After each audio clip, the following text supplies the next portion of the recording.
Hello, beautiful soul, and happy Valentine's Day if you are listening to this as late as I post it, and it still is, and if not, happy day after Valentine's Day, or whenever you have the chance to tune in.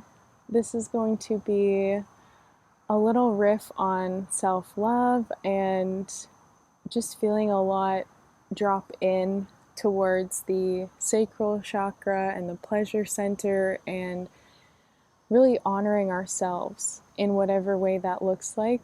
So, what else does a single lady do on Valentine's Day than record a YouTube video and then a podcast?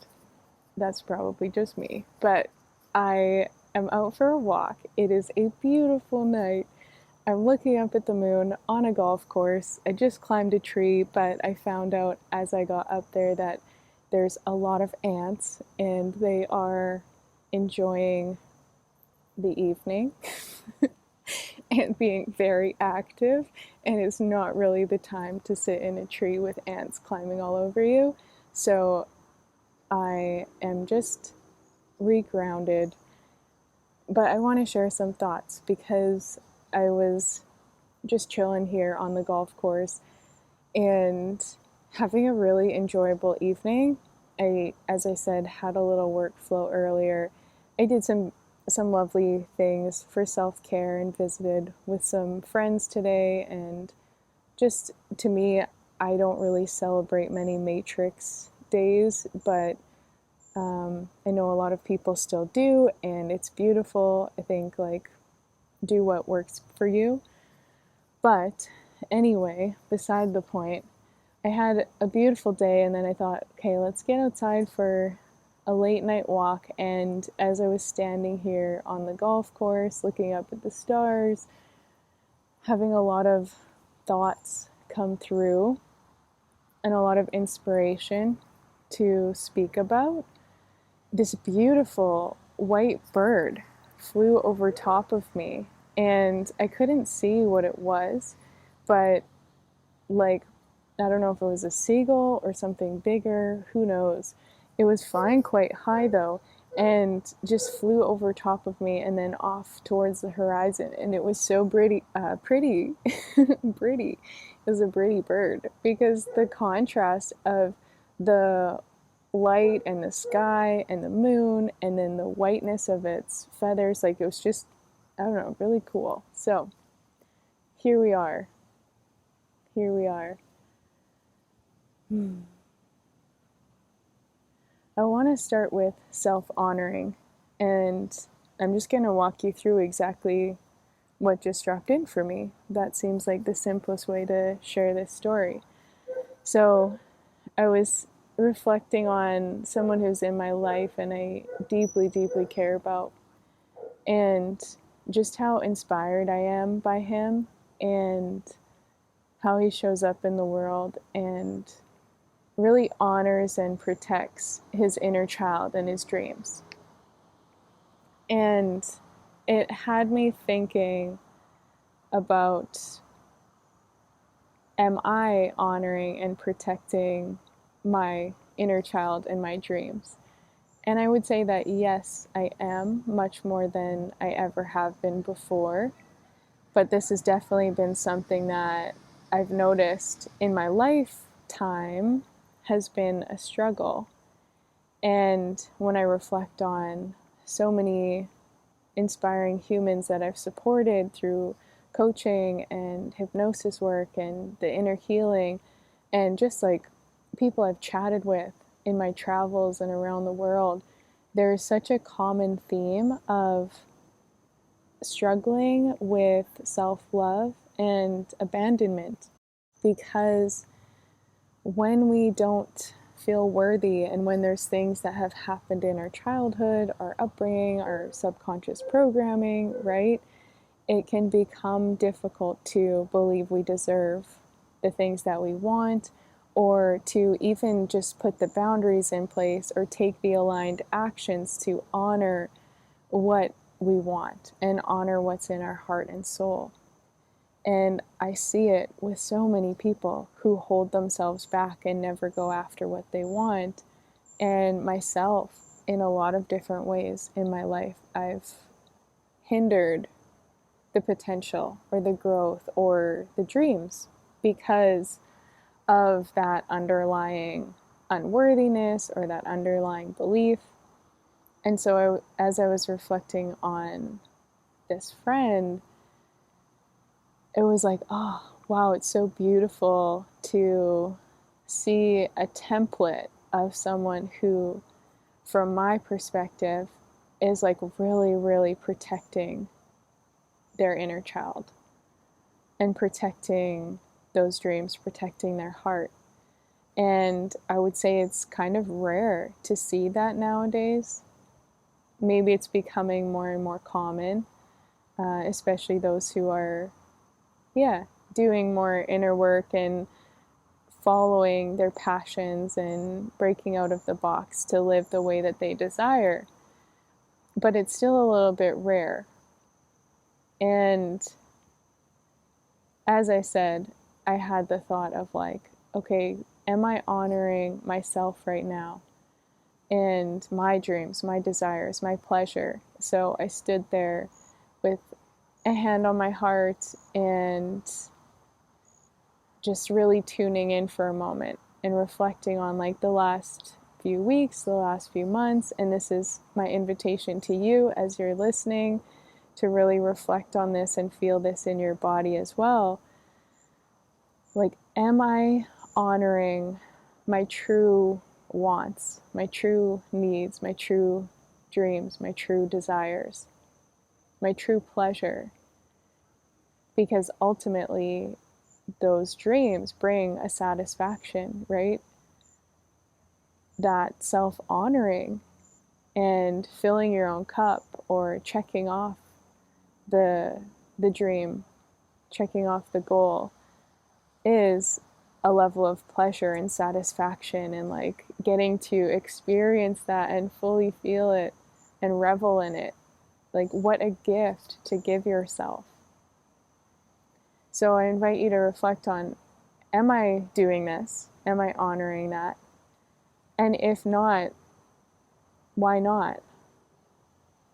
And I feel like you'll get an answer dropping in very quickly of whether it's a fear, whether it's a belief, whether it's a person in your life who is limiting you, makes you feel like it's not safe to go after what you truly want.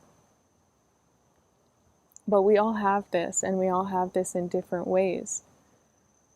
And it's really about, firstly, tuning into that, and then secondly, giving yourself permission to go for it anyway. Giving yourself permission to say, you know what? Oh, in this moment, I am finally going to choose myself. And I'm finally going to choose that I'm worthy of having this and that I'm worthy of going for it. And that is such a big permission slip. And that is vulnerable and scary, but also so incredibly liberating. So as I reflected on it for myself, and, had I reflected on this a couple hours prior when I was kind of in a little workflow and just felt like really boxed in my apartment, my answer might have been very different. But because I was now outside, I had just like danced my way down the street, did some random lunges back and forth, sitting under the stars, saw that bird, like just happy, blissful, out in nature, then the answer was a little bit different, where I had opened my mind out of that place and was like, yeah, you know what? I still have progress to make, and there's still areas I can honor myself a little bit more and liberate myself a bit more here. But in general, I felt really proud of myself for the first time in a long time, I think. especially regarding self-honoring and self-protection and giving myself permission to feel pleasure and to like do the things that really light me up. Because I had been kind of stuck in a trap of thinking things had to be more difficult, thinking that it had to be stressful or had to be a certain way, that the sacrifice had to come first before the pleasure and before the true self-honoring. And that's not to say that we don't have those challenges on the journey towards making our dreams happen, but there's a difference, and I was definitely trapped more in like addiction to the suffering and the struggle. So for the first time in a long time, I felt really proud of myself, of like, you know what?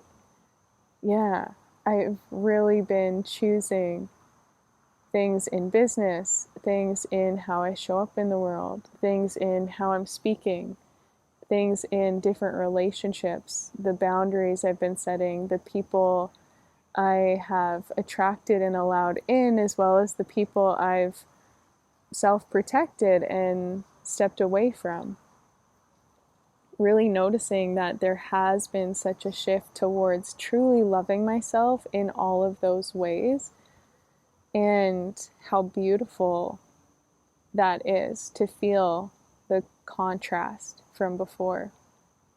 So hopefully through this little share and that reflection for you, you're able to see where there could be growth, where there could be improvement, where you might not be fully honoring your truest self.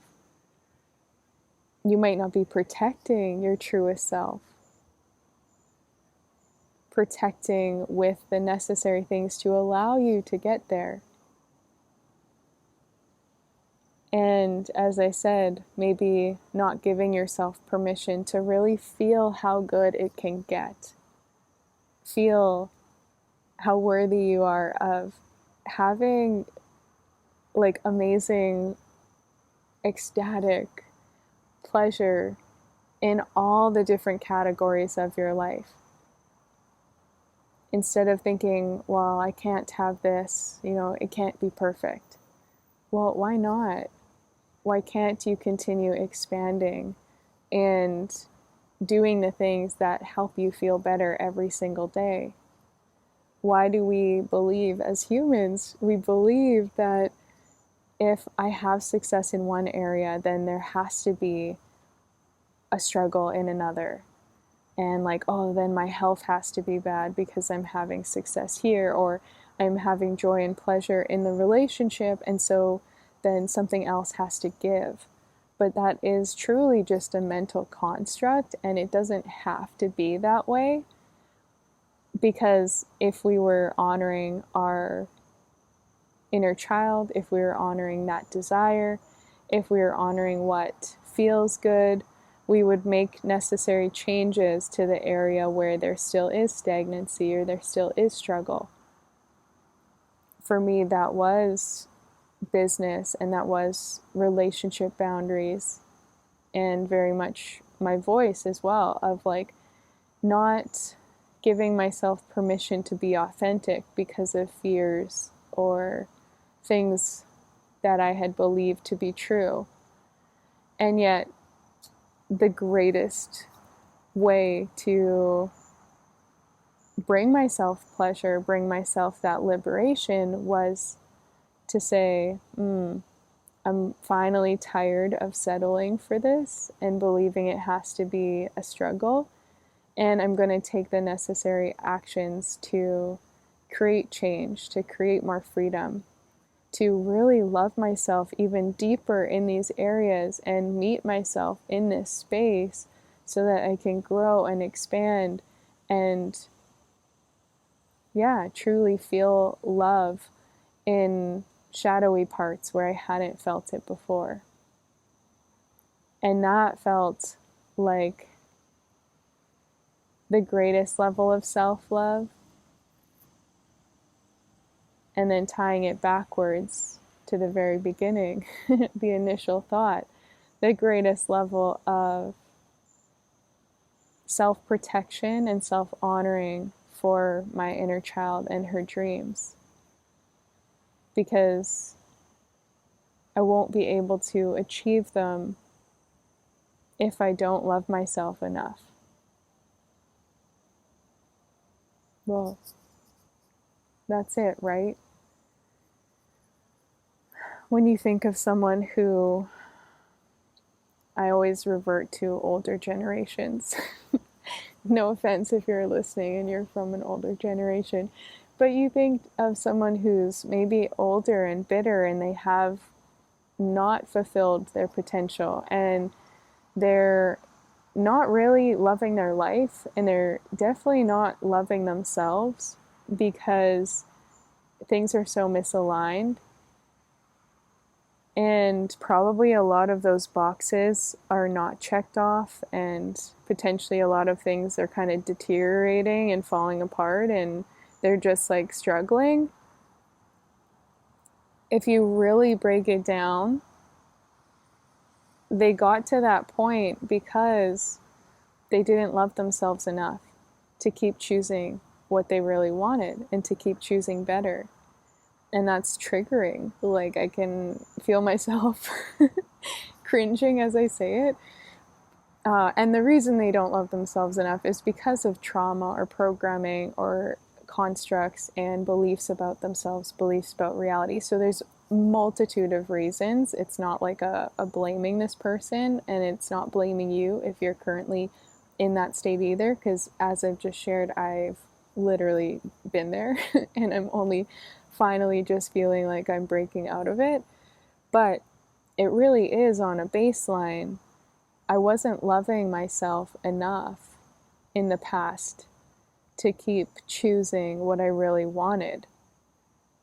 Had I loved myself more deeply, I wouldn't have settled in the things that were not making me happy and that I could clearly tell were not what I wanted or who I wanted. So it ultimately is about self-love and getting to that space where you really go, I love myself so much that I'm going to pursue this. I'm going to go after it. I'm going to make the necessary changes. I'm going to commit to this no matter what. So, to wrap this up, on this Valentine's Day evening, how can you love yourself more? And not the superficial, I'll buy myself chocolate and flowers and have a bubble bath and call it love. Those things are beautiful. Eat the chocolate. But how can you truly love yourself more in your life? And before I even spoke all of this, I had written Romanticize Life. And that was it. That was the thought. Because I was giggling and staring up at the stars, barefoot on the grass, and I was like, oh, this is what's lacking sometimes in my life. I get pulled into the stress or the work or the different things, and it's like I'm missing out on romanticizing this exact moment.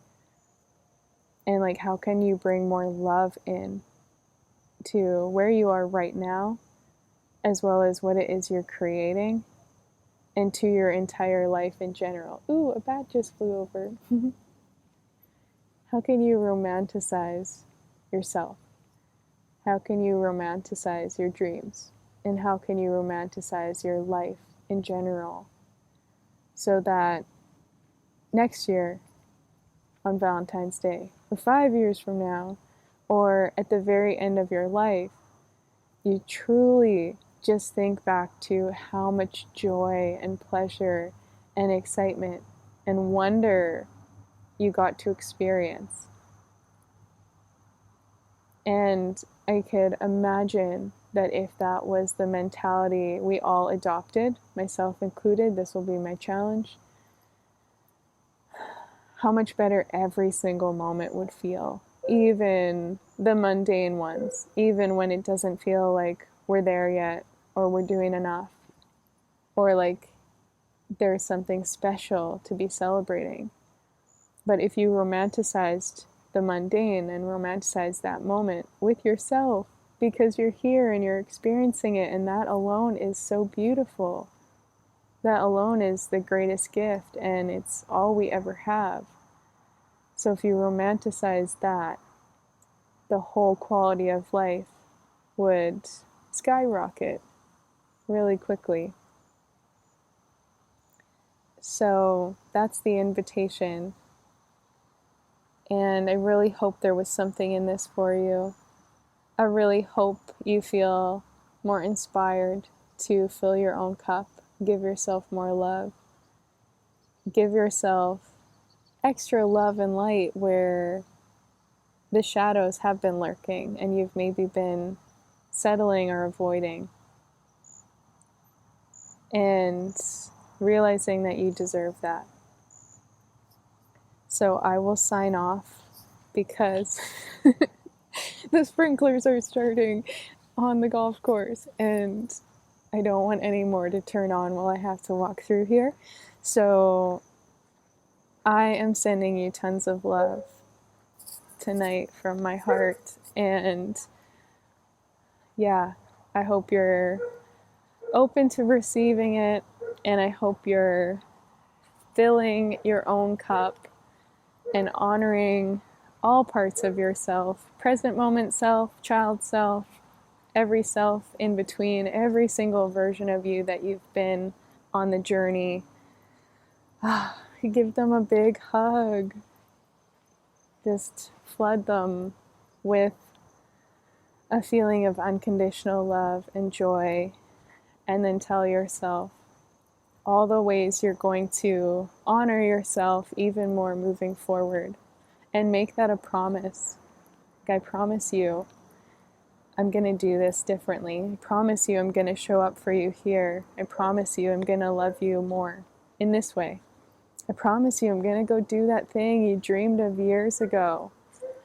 I promise you I'm going to honor the things that brought you joy as a child and still bring you joy now, but you've been hiding them or suppressing them or judging them. Like, make that promise. Romanticize life and choose a deeper level of unconditional love to yourself. And then send that to someone else too, because the world needs it. So off we go. Enjoy your day, your evening, your week, your month, your year. And I will be back again very soon to talk more.